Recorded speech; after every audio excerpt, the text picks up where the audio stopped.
জনশক্তি নেটওয়ার্কে আপনাদের স্বাগত। আমি শ্রীময়ী বিশ্বাস।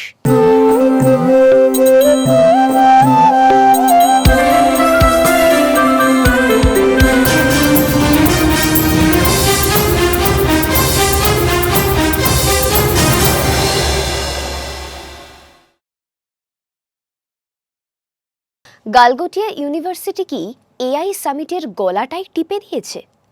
এআই সামিটে ৩৫০ কোটি টাকা দিয়ে দেশীয় এআই তৈরি করেছে বলে দাবি করে গালগোটিয়া ইউনিভার্সিটি, কিন্তু অনলাইনে সেটারই দাম দেখাচ্ছে ২ থেকে ৩ লাখ টাকা। এ আবার কি করে সম্ভব? সামিটে ইন্ট্রোডিউস করার আগেই সেটা অনলাইনে বিক্রি কিভাবে হচ্ছে, তাও আবার এত কম দামে? জানতে গেলে দেখতে থাকুন। দিল্লিতে বসেছে ইন্ডিয়া এআই ইম্প্যাক্ট সামিট ২০২৬। মঞ্চ আন্তর্জাতিক, লক্ষ্য বিশ্বকে দেখানো, দেখো আমরা প্রযুক্তিতে কতটা এগিয়ে। সেই মঞ্চেই হাজির এক ৪ পেয়ে রোবট কুকুর, নাম দেওয়া হলো অরিয়ন। গালগোটিয়া ইউনিভার্সিটি দাবি করল আমরাই বানিয়েছি, ৩৫০ কোটি টাকার এআই ইকোসিস্টেমের অংশ। রোবটটা দৌড়ায়, সিঁড়ি ভাঙে, ট্রিক দেখায়, ক্যামেরা ঘোরে, মাইক ঝলসে ওঠে। একজন assistant professor doctor Neha Singh বললেন, সব আমাদের সেন্টার অফ এক্সিলেন্সে তৈরি। So Orion has been developed by the Center of Excellences, and as you can see, it can take all shapes and sizes. এখানেই গল্পে ঢোকে ইন্টারনেট, আর ইন্টারনেট বন্ধুরা খুব নিষ্ঠুর। নেটিজেনরা রোবটটার গঠন, ডিজাইন, ফিচার খুঁটিয়ে দেখে বলল, এই কুকুরটা তো আমরা চিনি, এটা আসলে চীনের ইউনিট্রি রোবোটিক্সের ইউনিট্রি গো 2। আন্তর্জাতিক বাজারে দাম মাত্র $২,৮০০, মানে ২ থেকে ৩ লাখ টাকা। ৩৫০ কোটি বনাম ৩ লাখ। ডিসকাউন্ট না ডাইমেনশনাল ট্রাভেল? শুধু রোবট কুকুরই না, একটা সকার ড্রোনকেও দেশীয় বলা হয়েছিল। পরে অভিযোগ ওঠে ওটা দক্ষিণ কোরিয়ার বাণিজ্যিক মডেল। বিতর্ক বাড়তেই ইউটার্ন বিশ্ববিদ্যালয় বলল, ওটা আমরা কিনেছিলাম রিসার্চের জন্য। मैम एक बहुत इंपॉर्टेंट बात है कि उस रोबो डॉग पे उसकी ब्रांडिंग ऊपर ही है, हमने वो ब्रांडिंग चेंज नहीं की, तो हम कैसे क्लेम कर सकते हैं कि ये हमने मैन्युफैक्चर किया है। তারপর ভাষার ব্যাকরণ টেনে আনা হলো। ये एक चीज है जो मैंने सबको बोला कि ये हम अपने बच्चों को इससे इंट्रोड्यूस कराया है to produce something better of their own. Develop আর ডেভেলপমেন্ট নাকি গুলিয়ে গেছে। শেষে দায় গেল এক প্রতিনিধির ঘাড়ে। কেন্দ্রীয় কর্তৃপক্ষ কি করল? স্টল সরিয়ে দিল। মজার ব্যাপার জানেন, এই রোবট নিয়ে আগেই প্রচার করেছিলেন কেন্দ্রীয় আইটি মন্ত্রী অশ্বিনী বৈষ্ণব। সরকারি ডিডি নিউজেও চলেছিল সেই দাবি। বিতর্ক শুরু হতেই ভিডিও উধাও। ন্যাকে A+ পাওয়া গালগোটিয়াস ইউনিভার্সিটি স্কোর ৪-এর মধ্যে ৩.৩৭।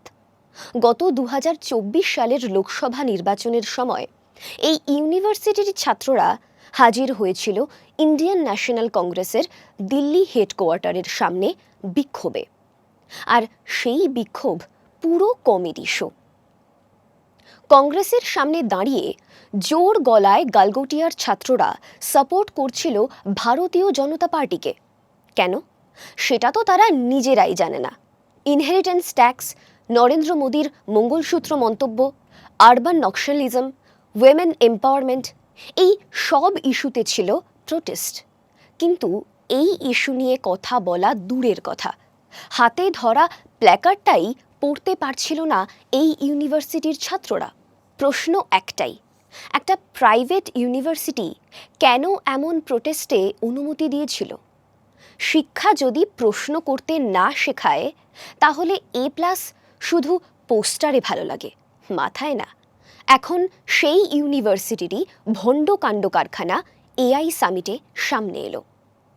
এদিকে সামিটে বিশৃঙ্খলা, ভারত মণ্ডপমের আশেপাশে যানজট, প্রদর্শকরা ঢুকতে পারছেন না। প্রধানমন্ত্রীর সফরের নিরাপত্তায় প্রথম দিনই বহু মানুষ বাইরে। চুরির অভিযোগ, মেয়াদ বাড়ানোর ঘোষণা। আর ঠিক তখনই ভিশনারি স্পিকার হিসেবে বিল গেটসের নাম।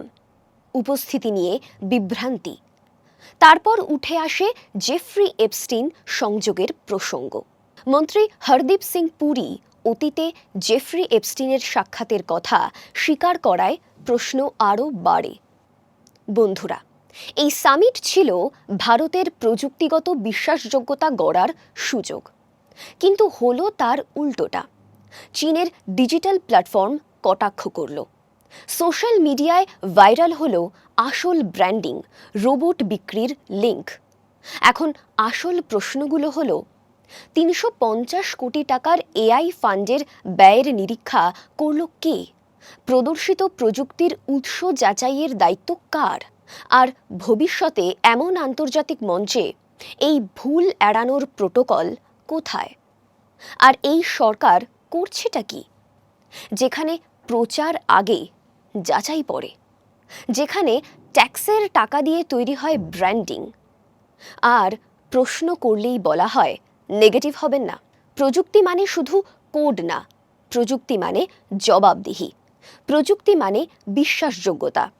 আর বিশ্বাস যদি মেড ইন ইন্ডিয়া স্টিকারের আড়ালে লুকোনো আমদানিতে ভেঙে যায়, তাহলে ক্ষতি শুধু সরকারের না, আমাদের সবার। তখন ৩ লাখের জিনিস ৩৫০ কোটির গল্প হয়। প্রশ্নগুলো মাথায় রাখুন আর ভাবুন, উন্নয়ন আসলে কাদের জন্য? আর কার গল্প শুনে আমরা হাততালি দিচ্ছি? Stay curious, stay questioning. Don't forget to like, share, and subscribe to stay updated with the latest incidents. Hit the bell icon to never miss an update. We will see you next time with more news that matters. Stay informed, stay safe.